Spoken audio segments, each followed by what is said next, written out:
Buscamos 1 Timoteo capítulo 3. Esta es una reunión de varones, en cierta manera todos somos líderes, en algún rango de liderazgo estamos en nuestro hogar, en la iglesia, quizás en el trabajo.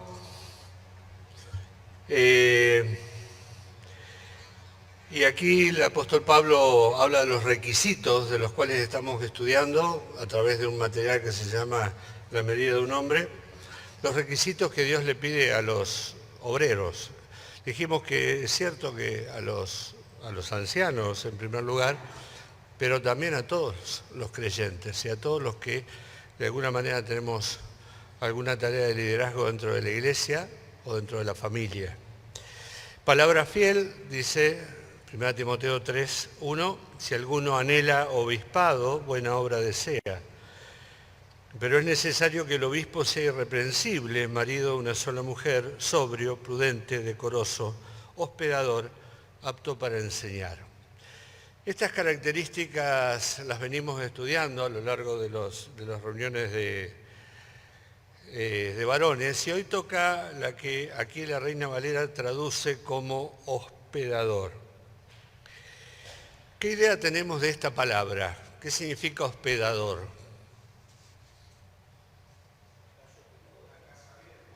Una casa abierta. ¿Para que entre quién? Para que entren los que queremos que entren. ¿De qué habla hospedador? Vamos. Ya vamos a llegar a eso. Recibir a personas, abrir la casa para recibir a personas. ¿Para qué? ¿Recibirlas para qué? Atenderlas, darle de comer, si necesitan dormir, ¿verdad? ¿Sí o no? Bien, la Biblia habla de que debemos ser entonces hospedadores. Y vamos a hablar de esto, de este concepto que deberíamos cada uno de nosotros incorporar a nuestra vida. Significa recibir personas en la casa. Por eso a la persona alojada en la casa, ¿cómo se la llama? Huésped. Hospedador de huéspedes, ¿sí? Bien, pero la NTV también dice, con agrado debe recibir visitas y huéspedes en su casa, y también tiene que tener la capacidad de enseñar, que es el siguiente tema que seguramente vamos a tratar. Pero hay otras versiones, le voy a pedir a Alberto que lo lea en la NBI, porque aquí la palabra es diferente. Así que el obispo debe ser intachable, esposo de una sola mujer, moderado, sensato, respetable, hospitalario, capaz de enseñar. Bien, ahí la palabra que aparece es hospitalario. Y en la Nueva Biblia de las Américas también aparece la misma traducción. Dice, un obispo debe ser irreprochable, marido de una sola mujer, sobrio, prudente, de conducta decorosa, hospitalario. ¿Hospedador o hospitalario? ¿Es lo mismo? ¿Cuál es la diferencia?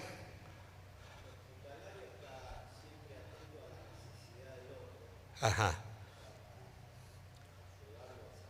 Bien, Alberto dice que hospitalario significa estar atento a las necesidades de la otra persona para ayudarlo. ¿Están todos de acuerdo? A ver, ¿quién más quiere decir algo? Bueno, ¿qué más? Vamos. Elías, ¿te parece que son iguales los dos términos? ¿Cuál sería la diferencia? Bien, bueno. Bien. Cuando hablamos de hospitalario, ¿de qué palabra se les viene a la mente? Hospital, ¿sí o no? Ajá. Porque los hospitales en un comienzo surgieron, ¿sí?, como un lugar destinado a dar albergue y asistencia a personas, a peregrinos y personas necesitadas. Eso fue el hospital en un comienzo, no tenía que ver con una actividad sanitaria. Luego sí fue dando cuidado sanitario a esas personas y fue tomando el carácter de hospital que nosotros conocemos hoy, ¿sí? pero en sus inicios eran casas de huéspedes los hospitales. Ahora son casas de enfermos. Esos huéspedes eran peregrinos, muchos de ellos destinados a ir de una ciudad a otra, y de acuerdo a lo que enseña la Biblia, muchos de los evangelistas no tenían dónde parar cuando llegaban a una ciudad. Por lo tanto, la hospitalidad era algo necesario en ese tiempo para asegurar que el creyente que hacía su trabajo como evangelista pudiera tener un lugar donde dormir, donde ser atendido, donde comer, donde le laven la ropa, le preparen, ¿sí? Donde lo atiendan. Y en caso de necesidades físicas también, aparte de darle de comer, también pudieran ser atendidos. ¿Entienden? Entonces, ahora, ¿por qué uno traduce hospedador y otro hospitalario? No lo sé, porque la palabra que se utiliza en el original es filoxenos. Filos, ¿qué significa? Amor. Xenos, con X, extraño. Hay una palabra que seguramente vamos a reconocer, xenofobia. ¿Qué significa? ¿Qué es la xenofobia? Seba, ¿qué es la xenofobia? Xenófobos. Odio al extraño. ¿Nunca escucharon la palabra xenofobia? Se nos está acusando a los argentinos de ser el país más racista del mundo. ¿Qué quiere decir eso? Que somos xenófobos, que tenemos fobia al extraño, al extranjero. ¿Sí o no? Parece que nunca escucharon la palabra. ¿Eh? ¿La escuchaste vos o no la escuchaste? Sí. Odio al extranjero. ¿Qué está pasando en Europa? ¿Qué está pasando acá mismo? Hablemos de los chilenos. ¿Cómo nos referimos a ellos? Perdón por algunos, ¿sí? Pero ¿nos referimos de la misma manera que a los argentinos? ¿O a los bolivianos en el norte? ¿O a los peruanos? ¿Sí? ¿O los chilenos a los argentinos? ¿Qué es eso que sentimos hacia el extranjero? Ese sentimiento negativo. Que todos los países, que todas las personas lo pueden llegar a tener. Bueno, resulta que la palabra opuesta es filoxenos, amor al extranjero, amor al extraño. ¿Cómo se traduce? Hospedador, hospitalario. ¿Sí? Alguien que ve a un extraño, a un extranjero o a alguien que está pasando por una necesidad y entonces dice, yo voy a ser hospitalario con esa persona. Extraños, extranjeros, necesitados, ¿sí? Y cómo debe actuar un cristiano ante esos problemas, ¿sí? Abriendo las casas y siendo hospitalario. Vamos a ver algunos mandamientos. Vamos a Romanos. ¿Quién puede leer Romanos capítulo 12, verso 13? Carlitos, vos podés buscar Hebreos 13:2. Y Elías, ¿querés buscar 1 Pedro 4:9? Vamos a ver estos tres textos, ¿sí? A ver si hay un mandamiento con respecto a esto. ¿Qué dice Romanos 12:13?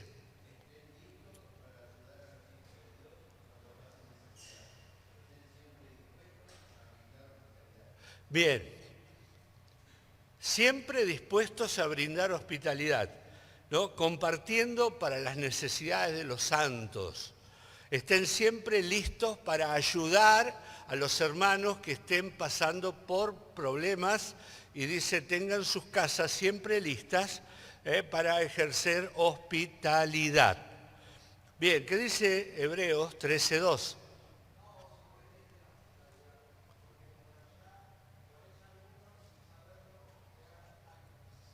Bien, aquí está dando un argumento un poco divertido, podríamos decir. No se olviden de la hospitalidad, es un consejo.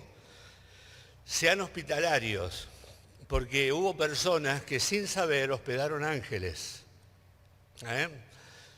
Podemos recordar a Abraham, pero muchas veces buscamos ejemplos de esto y quizás no están en la Biblia, quizás son realidades actuales.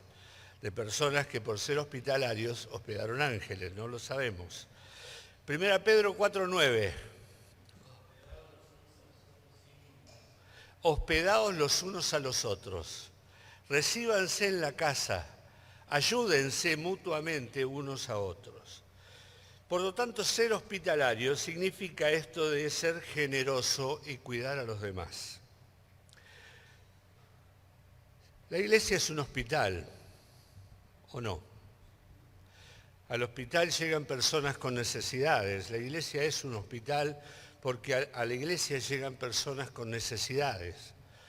Y muchas veces las necesidades son espirituales, otras son emocionales y otras son físicas, materiales. Y vienen personas a la iglesia que pasan por problemas económicos, emocionales o espirituales. ¿Y qué debe hacer un cristiano que forma parte de esa iglesia? Lo leíamos recién. ¿Qué tenemos que hacer con los hermanos que están pasando por necesidades, que están pasando por problemas y que están viniendo a nuestra iglesia? Bien, la historia nos muestra que cuando comienza la iglesia allí en Jerusalén, en el año 33 después de Cristo, ¿sí?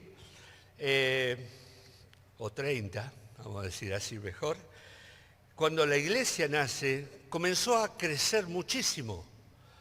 Y muchas personas se convertían y la iglesia se quedó allí en Jerusalén y de pronto empezaron a tener necesidades. Y en ese momento se vio la mayor muestra de hospitalidad en la historia del cristianismo. Vamos a leer Hechos 4. David, puede ser, versos 34 y 35. 4, 34 y 35.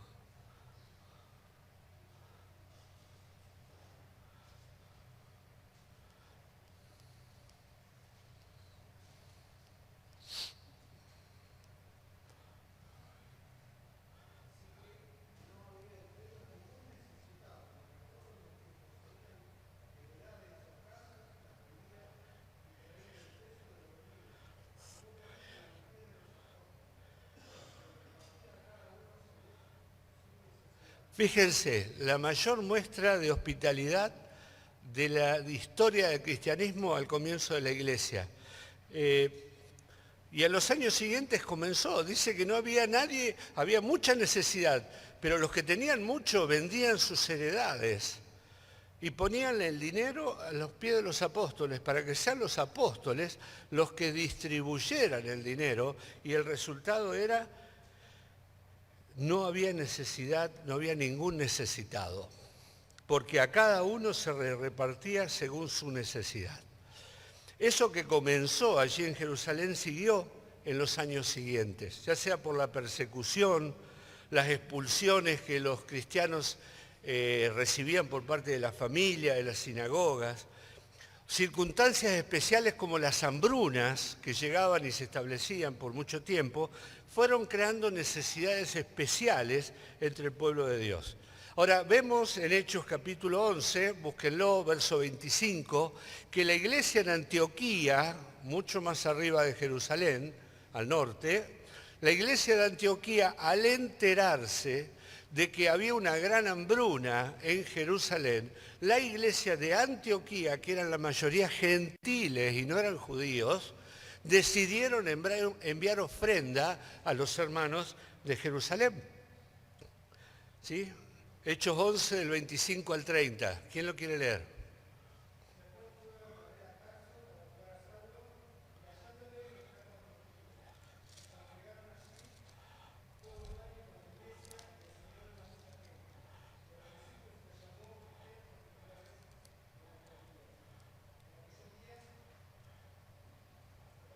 Sí, está el 30.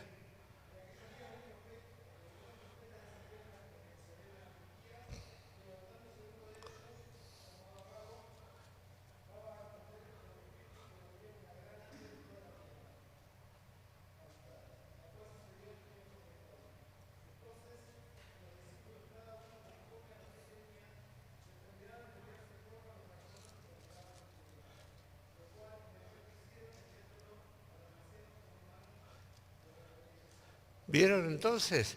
La iglesia de Antioquía se entera que iba a haber una gran hambruna en Judea.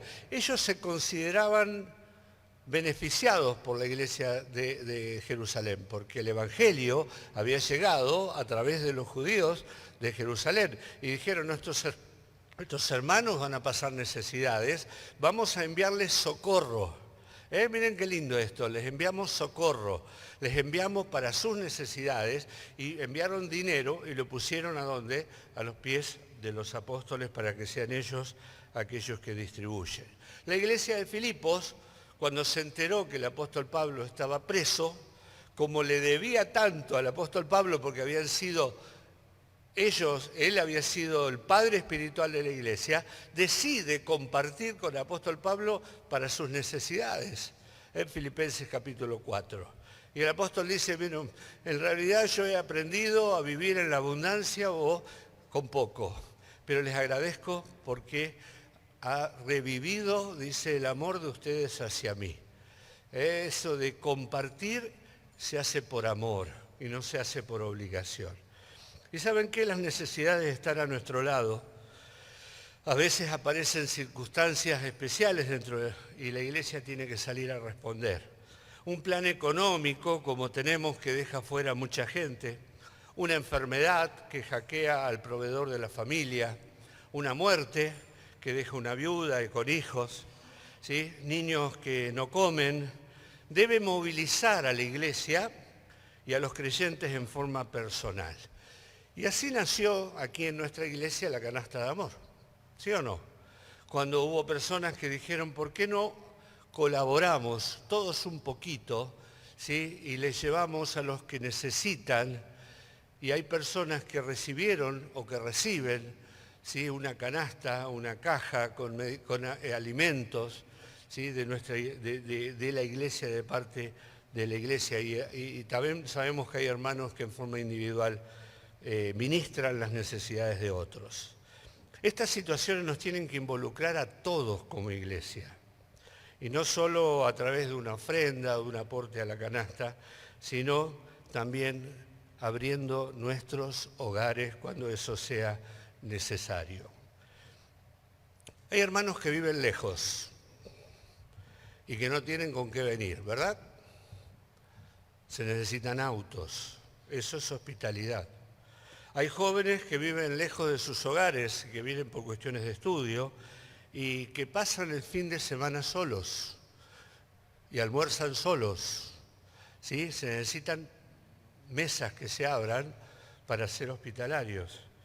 Hay personas que no tienen trabajo y que pasan necesidades. Hay hermanos que no tienen con qué calefaccionarse en invierno. Y hay días especiales para personas que pueden ser Navidad, Año Nuevo, su cumpleaños o cualquier otra situación difícil y que muchas personas la pasan solos. Y ahí tiene que estar tu casa, mi casa, abierta para que ellos puedan sentirse en familia. Hay enfermos que necesitan ser visitados. Muchos decimos, o muchos dicen, no, yo no sé qué decir a un enfermo. No, quizás no tenés nada que decir. Simplemente ir, orar y acompañar. ¿Te anotaste para visitar a Mario el próximo mes? Sería una buena manera de mostrar hospitalidad con un hermano que está allí sufriendo. Ahora, Pedro dice que debemos hacerlo sin quejarnos y sin murmuraciones. Dice 1 Pedro 4, 8 y 9, ante todo tened entre vosotros ferviente amor, porque el amor cubrirá multitud de pecados. Hospedaos los unos a los otros sin murmuraciones. ¿Por qué hacemos esto? Porque el hermano está pasando por necesidad y necesitamos que... Lo hacemos porque amamos a los hermanos, porque sus necesidades también son las nuestras. Ellos están sufriendo y una verdadera muestra de un amor desinteresado es este de ser hospitalario. Ahora, obviamente, que también tenemos que ser muy precavidos con esto, y esta es la otra parte, la otra cara de la moneda, porque vivimos en tiempos difíciles.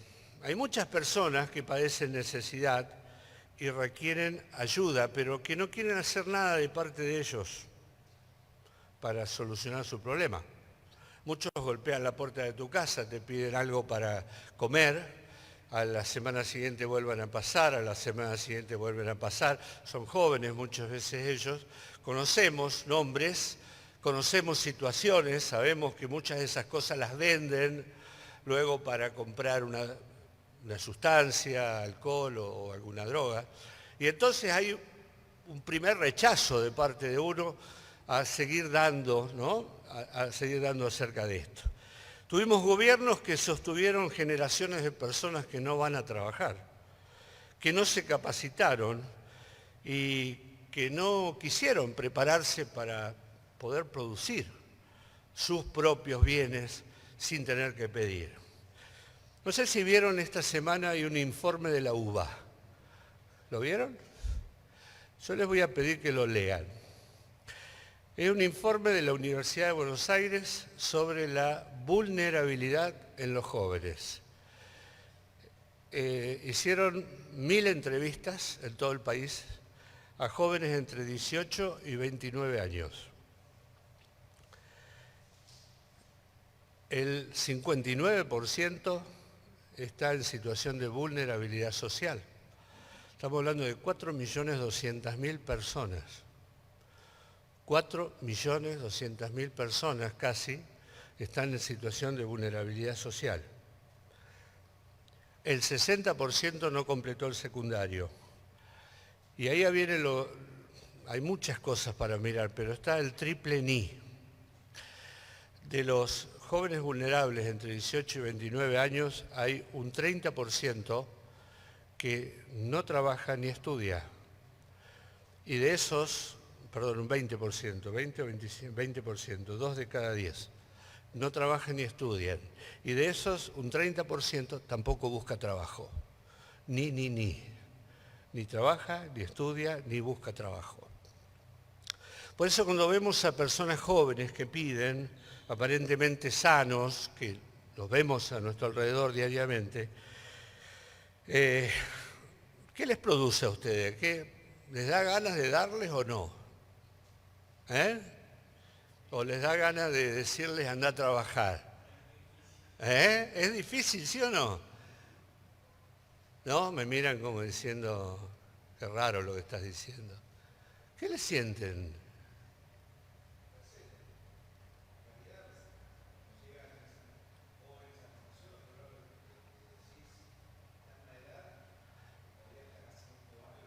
Uh-huh.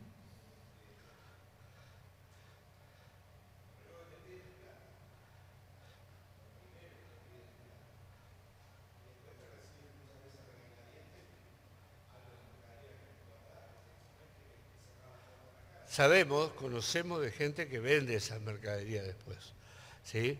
Porque lo que quieren en definitiva es dinero. Pero vemos personas que viven en la calle. Esta semana murió un homeless, sería, en un cajero en Neuquén. Una persona que fue a pasar la noche en el cajero y murió. Era alcohólico, tuvo un edema de pulmón, pero murió ahí. Vemos gente en la calle, vemos gente durmiendo y muchas veces hubo intenciones y hay grupos, y animamos que lo siga habiendo, que van a llevarles de comer y evangelizarles. Sí. No creemos que sea esa la forma, pero la forma inicial de tratar con el problema social. Pero para esas personas, sí, quizás sea la forma de entrar a predicarles el Evangelio. Ahora, los extraños, una cosa es los nuestros y otra son los de afuera. Pero los de afuera son a los que les tenemos que llegar con el Evangelio. ¿Sí o no? No nos predicamos el Evangelio a nosotros, sino que tenemos que tratar de llegar hacia afuera a aquellos que no están formando parte de la iglesia. Ahora, es interesante porque este informe de la de la UBA, de la vulnerabilidad de los jóvenes, cuando toca uno de los temas que es la participación social de los jóvenes, dice que hay 2/3, 66%, que no se integra a ningún tipo de organización. Pero el otro tercio son los grupos religiosos, aquellos que los contienen. Y dentro de los grupos religiosos, el grupo mayoritario es el de las iglesias evangélicas. Y en los grupos de mayor vulnerabilidad social, ese porcentaje llega casi al 40%, al 37 y algo por ciento. O sea que la iglesia sí está realizando una función, no alcanza probablemente, pero qué bueno saber que las iglesias, de alguna manera, todas las iglesias evangélicas, tratan de contener a estos grupos de jóvenes vulnerables. Cuando decimos tenemos que ser cuidadosos, entendemos que hay personas que se quieren aprovechar de nuestra generosidad. Y muchas veces cerramos herméticamente las puertas, ¿no? Y nuestro corazón. Y a veces nos quedamos pensando después, ¿por qué no hicimos otra cosa? Me pasa muchas veces. Es decir, podría haber hecho otra cosa. Yo sé quiénes vienen a pedir a mi casa y sé qué hacen muchas veces con eso que les damos y trato de no hacerlo. Pero cuando te confrontás a lo que la palabra dice, ¿no? De gracia recibiste, de gracia deberías dar, nosotros también tenemos muchas veces que analizar nuestro comportamiento. El Señor Jesucristo dijo en Marcos capítulo 9, verso 41, cualquiera que os diere un vaso de agua en mi nombre, porque sois de Cristo, de cierto os digo que no perderá su recompensa. Está hablando de una recompensa para el extraño. Te da un vaso porque sos de Cristo, eso va a ser recompensado. Pero todos sabemos que todo lo que hagamos, porque somos hijos de Dios, también recibirá recompensa. La pregunta es cómo usamos nuestros hogares. En la iglesia primitiva era muy importante el hogar de los creyentes. No existían los templos, ni había hoteles, podía haber algún tipo de alojamiento, pero los cristianos tenían que ir a la casa de otro cristiano. Y las iglesias se reunían en las casas.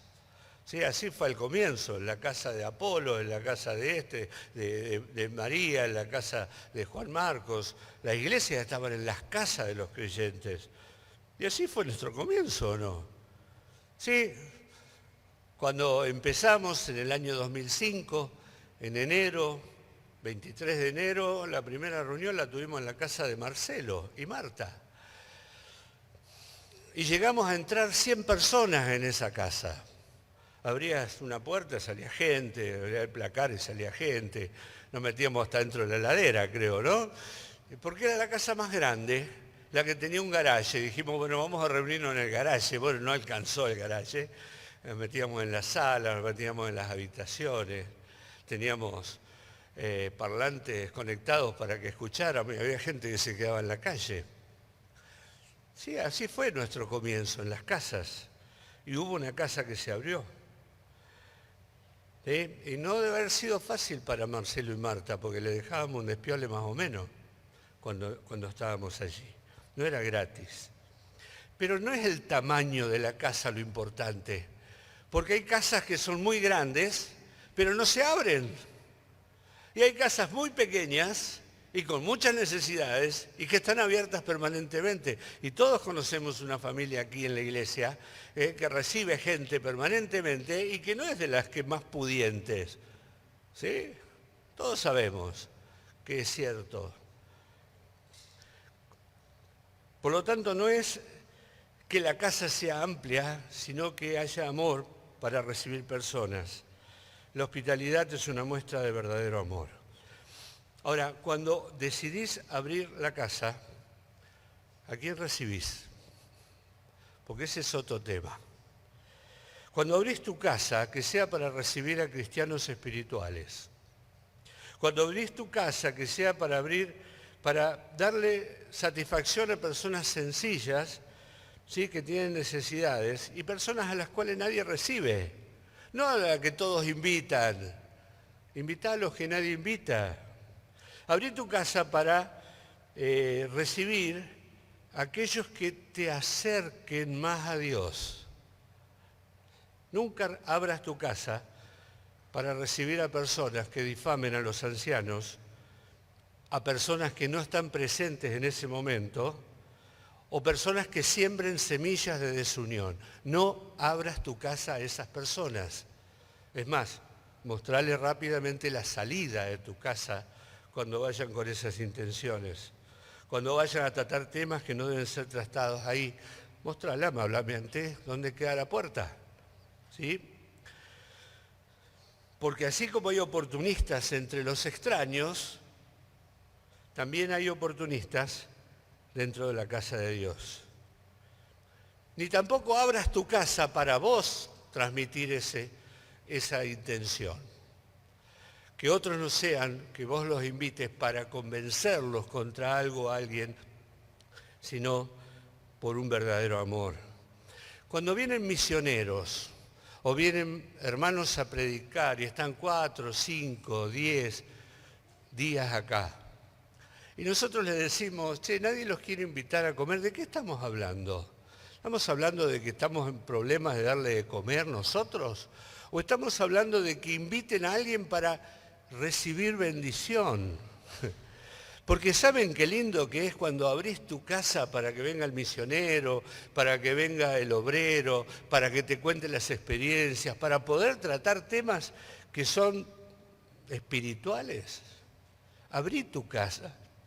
Cuando venga alguien a predicar, yo quiero invitarlo. Mire, no es necesario que le hagas un asado, un té con leche si querés, porque no es lo importante la comida que le vas a dar, sino el tiempo que vas a pasar con esa persona a la cual abriste tu casa. Abrí tu casa para armar un grupo de estudio bíblico. Abrí tu casa, que otros puedan ir a tu casa para aprender la palabra, para estudiar juntos. Abrí tu casa. Como diría alguien que está aquí presente, que conozcas la pintura de la puerta de mi casa. ¿No? A mí me lo dijeron. ¿No conocés la pintura de la puerta de mi casa? ¿Qué pasa? ¿Sabés de quién hablo? Bueno, ya está, ya la conozco. Bien. Mostremos hospitalidad, seamos hospitalarios, aún también con nuestros vecinos. Puede ser una muy buena oportunidad para predicar el Evangelio. Compartamos nuestros recursos, poco o mucho. Siempre hay alguien que tiene una necesidad y alguien que puede dar una respuesta, aunque sea temporaria. Porque ¿de quién son nuestros recursos? ¿De quién son? Tu sueldo, el mío. Tu trabajo, no. Tu auto. No, se me embarra, no lo voy a poner para buscar gente porque se me embarra. ¿De quién son nuestros recursos? Son de Dios. Y así como Dios nos lo da, también lo puede quitar, pero Él espera que nosotros, así como Él, como decía Pablo en la apertura, Él fue hospitalario, espera que nosotros también lo seamos con el uso de nuestros recursos. En el mundo hay una corriente xenófoba, ¿sí? Todos los países se fortalecen hacia adentro y cuidan sus recursos ante la llegada de otros, de extranjeros que vienen en peores condiciones y que obviamente utilizan los recursos de los locales, ¿no? Y Argentina fue catalogada hace muy poquito como el país más racista del mundo. Obviamente que eso no es así, estoy claramente seguro. Pero miremos lo que ocurre en las canchas, los cantitos. Brasil, decime qué se siente, podemos repetir muchos otros, ¿sí o no? Lo que ocurre en las canchas hacia los adversarios, hacia los extranjeros, por decir alguna cosa. De lo que ocurre en el fútbol es lo que pasa en la sociedad. Durante años fuimos considerados un crisol de razas. Hasta la Constitución, el preámbulo dice, para todos aquellos que quieran habitar el pueblo. y vinieron de todos lados. Bajaron de los barcos, diría Alberto, Alverso. Pero algo está cambiando en nuestro país también.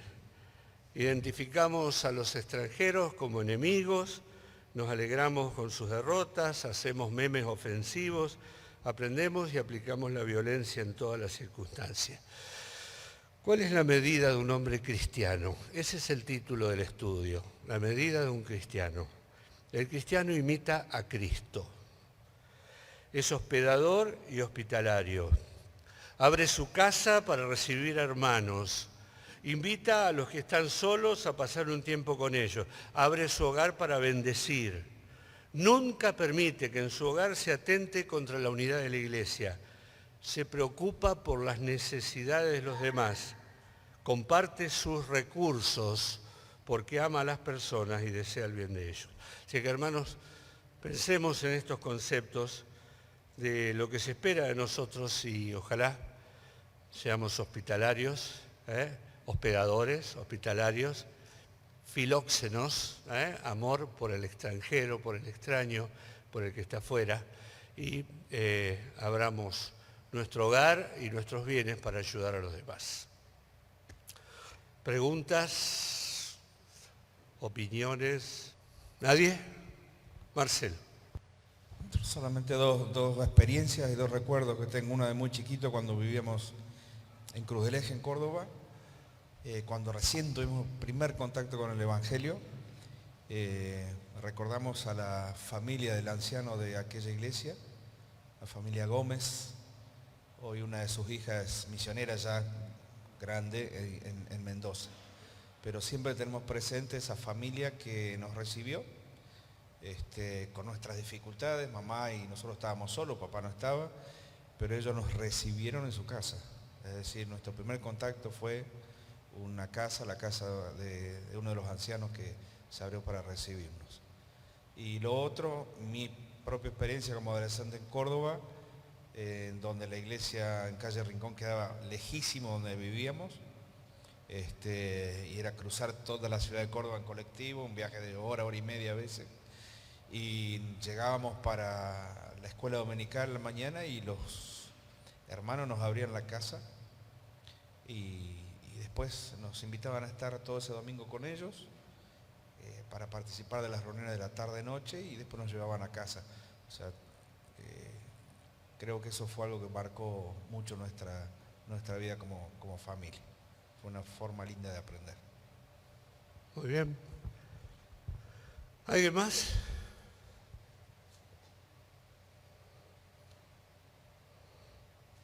¿Nadie quiere decir qué les produjo el mensaje? ¿Nadie quiere compartir qué sintieron? Vamos.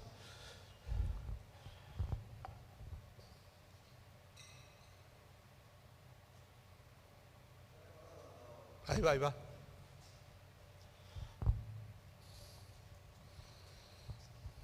Yo recuerdo cuando empecé a venir a la iglesia, yo venía acá al barrio, ¿no?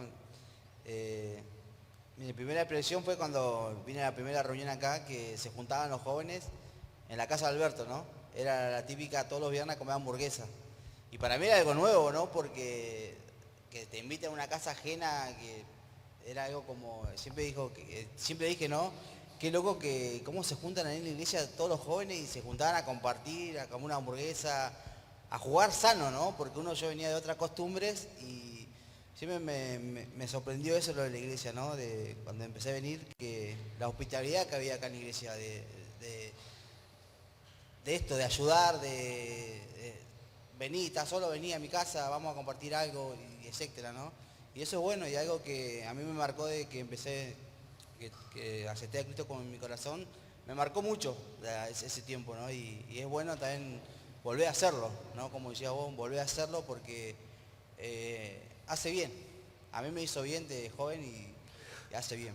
A mí me hizo bien que cuando estrenaste tu casa, me dijiste venía a conocerla. Me hizo mucho bien.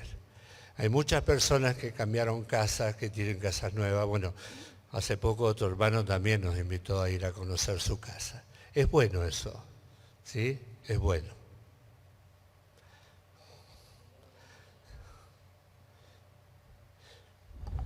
que algunos los tienen que llamar para que vayan a la casa. En relación a lo de Mario, Juan Carlos Godoy ya propuso que para el 15 de agosto íbamos a hacer un viaje. ¿Para cuándo? El 15 de agosto más o menos. El lunes que viene, el feriado 15. Bueno, acordate que hay que avisar con tiempo, a ver qué dice Jorge. Ya está, el 8 y el 15 no se puede.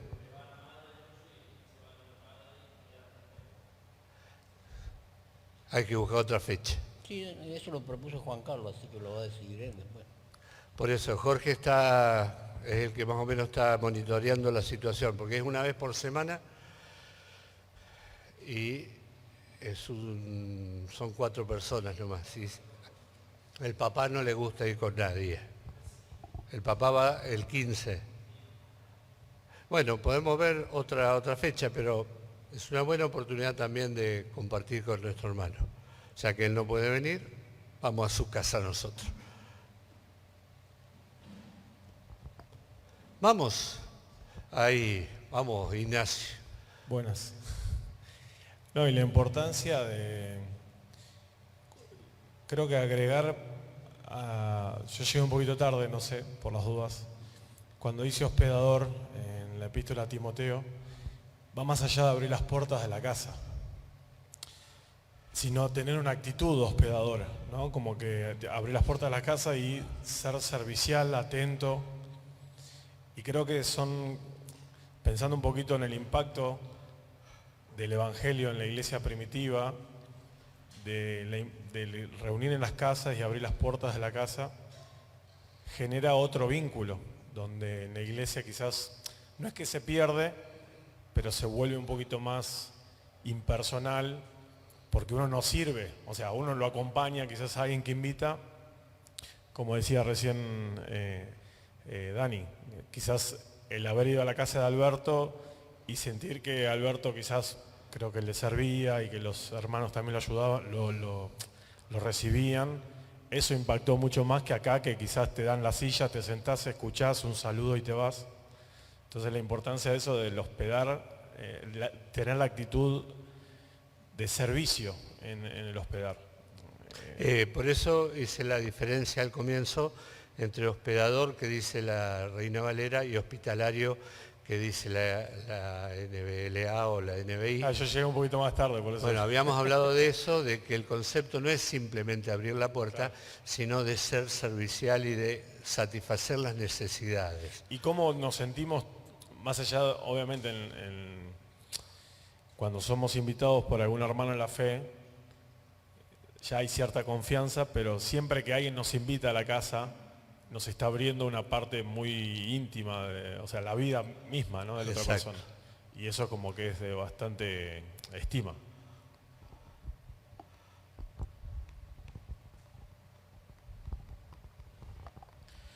A nosotros nos pasó que el hecho de buscar gente después se convirtió en un ministerio, porque vimos los frutos de estar compartiendo ese tiempito con un adolescente o con un joven en nuestro vehículo, y pudimos ver también frutos de eso, de ser hospedadores con el vehículo. Hay muchas situaciones que podemos satisfacer. Lo que pasa es que cuando estamos acá y nos miramos a nosotros mismos, no vamos a ver las necesidades, pero cuando veamos las necesidades, la idea es que la iglesia vaya en respuesta a esa necesidad. Que miremos jóvenes que están solos, familias que están pasando por problemas, gente que no tiene trabajo, gente que no tiene calefacción, y que tratemos como iglesia de satisfacer eso.